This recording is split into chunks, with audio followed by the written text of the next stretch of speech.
জয় মা মনসা দেবীর জয়। আজ শ্রাবণ সংক্রান্তি ও মনসা পূজার পবিত্র দিনে একটি বার অন্তত শ্রবণ করুন মা মনসারই ব্রত কথা। এরই সাথে মা মনসার প্রণাম মন্ত্রটিও আমরা আপনাদের লিখিত প্রদান করব এই পর্বেই। মনসা পূজার সাথে অষ্টনাগের পূজা করা হয়ে থাকে।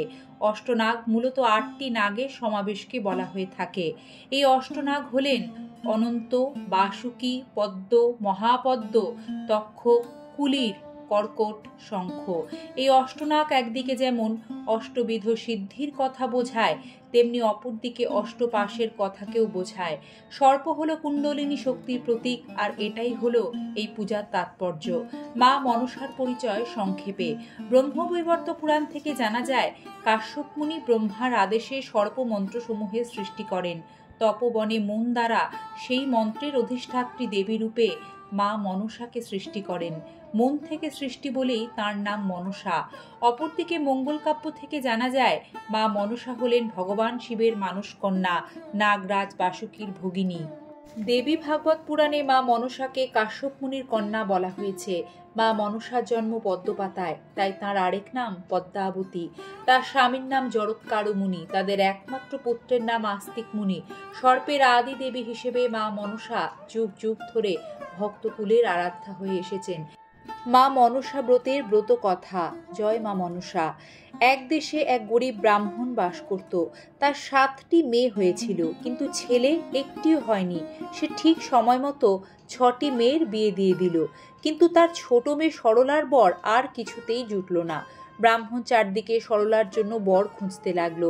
শেষে তাদের গ্রাম থেকে কিছু দূরের গ্রামে এক ব্রাহ্মণের খবর পেয়ে সরলার বাবা সেই ব্রাহ্মণের বাড়ি গেল। সেই ব্রাহ্মণের 11টি ছেলে ছিল। সে 10টি ছেলের বিয়ে খুব বড়লোক বাড়িতে দিয়ে 10টি বউ এনেছিল, কিন্তু বড়লোকের মেয়েরা শ্বশুরকে মোটেই যত্ন করতো না। সেই জন্য সে তার ছোট ছেলের বিয়ে দিয়ে একটি গরিবের মেয়ে আনবার জন্য খোঁজাখুঁজি করছিল। সে সরলার বাবার কাছে সরলার কথা শুনে সরলার সঙ্গেই তার ছোট ছেলের বিয়ে দিল। সরলা শ্বশুরবাড়িতে এলো, কিন্তু শাশুড়ি আর জায়েরা তাকে দেখে ঘেন্না করতে লাগলো। একমাত্র শ্বশুর ছাড়া সরলাকে কেউ ভালো চোখে দেখতে পারতো না। তার জন্য সরলার মনে খুবই কষ্ট ছিল। সে ভাবতো যে গরিবের মেয়ের বেঁচে থাকা কেন, জন্মাবার সঙ্গে সঙ্গে মরে গেলেই তো আর তাকে এমন কষ্ট সহ্য করতে হতো না। সরলার দিন খুবই দুঃখে কাটতে লাগলো। এমনি একদিন বেশ ঝিরঝিরে জলঝড় হচ্ছিল। সরলা জায়রা অন্য এক জায়গায় দল বেঁধে বসে সেই দিন কি খেলে ভালো লাগবে তাই নিয়ে আলোচনা করছিল। কেউ পোলাওয়ের কথা বললে, কেউ বলল ভুনি খিচুড়ি, আবার কেউ বলল যে এটা তেলে ভাজা খাবারই দিন। এমন সময় সরলা সেদিকে আসতে অন্য বউয়েরা তাকে বলল, আচ্ছা ছোট বউ, আজকের দিনে কি খেতে ভালো লাগে বলতো? সরলা তো গরিবের মেয়ে ছিল, সে তার পছন্দ মতো বলল, মাছের টক আর পান্তা ভাত। অন্য বউয়েরা হো হো করে হেসে উঠে তাকে খুব ঠাট্টা করতে লাগলো। তারপর একটু বেলা হতে সকলেই পুকুরে স্নান করতে গেল। সরলাও গেল তাদের সঙ্গে। পুকুর ঘাটে সরলা দেখলো যে কতকগুলো ছোট ছোট মাছ কিলবিল করে ঘুরে বেড়াচ্ছে। সে তার গামছা পেতে মাছগুলোকে ধরে নিল। তাই দেখি তার জায়েরা আবার খুব ঠাট্টা করে বলল, ওই দেখো, ছোট বউ মাছের টকের ব্যবস্থা করে ফেলেছে, আর পান্তা ভাতও ঘরে আছে। ওর আর কোনো ভাবনাই রইল না। পুকুর ঘাট থেকে এসে সরলা একটা ছোট হাঁড়ির মধ্যে মাছগুলোকে জিয়ে রাখলো, কিন্তু কিছুক্ষণ পর দেখলো যে সেগুলো মাছ নয়, সব সাপের বাচ্চা। সরলা কাউকে কিছু না বলে সাপের বাচ্চাগুলোকে দুধ কলা দিয়ে পুষতে লাগলো। সাপগুলো ছিল মা মনসার ছেলে। তারা একটু বড় হতেই মা মনসার কাছে স্বর্গে চলে গেল।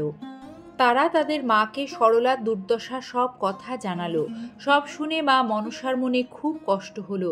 তিনি এক বুড়ি ব্রাহ্মণীর বেশ ধরে সরলাদের বাড়িতে এসে নিজেকে তার মাসি বলে পরিচয় দিয়ে সরলাকে দিন কয়েকের জন্য নিয়ে যেতে চাইলেন।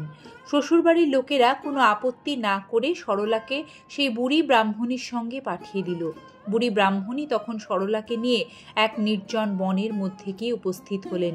তিনি সরলাকে বললেন, মা, তুমি চোখ বুজে থাকো, আমি না বললে চোখ খুলো না। সরলা তার কথা মতো চোখ বুজে রইল। এমনি সময় স্বর্গ থেকে এলো পুষ্পক রথ। মা মনসা সরলাকে সঙ্গে নিয়ে সেই রথে উঠলেন।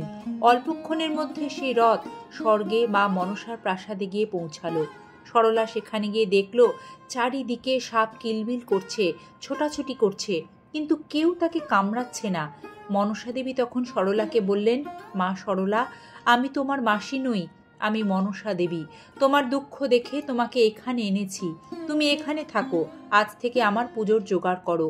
আর তোমার ওই ছোট ছোট ভাইয়ের, আমার ছেলেদের এক বাটি করে দুধ গরম করে খেতে দিও। আর একটা কথা জেনে রাখো যে ওই দক্ষিণ দিকটায় কখনো যেও না। সরলা মা মনসার সব কথা মেনে নিল। স্বর্গে সরলার দিন বেশ আনন্দে কাটছিল। হঠাৎ একদিন মা মনসার বারণ দক্ষিণ দিকটাই তার দেখবার ইচ্ছে হলো। যে দক্ষিণ দিকে গিয়ে দেখলো মা মনসা নাচছেন। নাচ দেখতে দেখতে সরলা ছোট ভাইদের জন্য দুধ গরম করার কথা একেবারেই ভুলে গিয়েছিল। হঠাৎ মনে পড়ায় ছুটে এসে দুধ গরম করে রাখলো। এর কিছু পরেই তার সাপ ভাইয়েরা দুধ খেতে এলো, কিন্তু দুধ তখনও জুড়োয়নি। গরম দুধ খেয়ে তাদের মুখ পুড়ে গেল। তারা সবাই সঙ্গে সঙ্গে গিয়ে মাকে সব জানালো আর বলল যে ওকে আজ ছোবল মেরে মেরেই ফেলবো। কিন্তু মা মনসা বললেন, না, তা হবে না, বরং ওকে এক গা গয়না পরিয়ে ও শ্বশুর বাড়িতে রেখে এসো। শেষে তাই হলো। সরলাকে এক গা গয়না পরিয়ে তাকে তার সাপ ভাইয়েরা তার শ্বশুর বাড়িতে নিয়ে এলো। সরলার গায়ে এক গা গয়না দেখে তার জায়েরা আবার খুব ঠাট্টা করে বলল, এক গা গয়না পরে কত ঢং দেখো। সরলা তখন বলল, ষাট ষাট, বেঁচে থাক আমার আড়ল পাড়ল ঢোঁড়া বোড়া কেউটে আমার সাপ ভাইয়েরা, আমার আবার গয়নার অভাব। তখনও সরলার সাপ ভাইয়েরা তাকে পৌঁছে দিয়ে বাড়ি ফেরেনি, আশেপাশেই ছিল। তারা সরলার কথা শুনে স্বর্গে গিয়ে তাদের মাকে সব বলল। সব কথা শুনে বা মনসা আবার সরলাদের বাড়িতে এলেন, আর যেখানে যা সাজে সেভাবে সরলাকে আরও গয়না পরিয়ে দিয়ে বললেন, মা, তুমি পৃথিবীতে এখন থেকে আমার পুজোর প্রচলন করো। আমি বাস করব ফণী মনসা গাছে। দশহরা আর নাগপঞ্চমীর দিন এই গাছের ডাল এনে বাড়িতে পুজো করো। প্রত্যেক বছর ভাদ্র মাসের শনি ও মঙ্গলবারেও আমার পুজো করে পান্তা ভাত ভোগ দিও, তাহলে কখনো সাপের ভয় থাকবে না। এই কথা বলে মা মনসা অদৃশ্য হলেন। সেই থেকে দেশে দেশে মা মনসার পূজার প্রচার হলো। ব্রতের ফল। ব্রহ্মবিবর্ত পুরাণ অনুসারে মনসা পূজা করলে মা মনসার সুদৃষ্টিতে বাস্তুদোষ দূর হয়, একজন ভক্তের সকল মনস্কামনা পূর্ণ হয়, পারিবারিক অশান্তি কমে গিয়ে শান্তি আসে, সন্তানহীন নারী সন্তান লাভ করে, মায়ের কৃপায় বাড়ির সবাই সারা বছর সুস্থ ও নিরোগ থাকে, মায়ের আশীর্বাদে সারা বছর আর সর্পভীতি থাকে না। মা মনসার প্রণাম মন্ত্র। আস্তিকস্য মুনির মাতা ভগিনী বাসুকেস্তথা জরৎকারু মুনে পত্নী মনসা দেবী নমঃস্তুতে। জয় মা মনসা।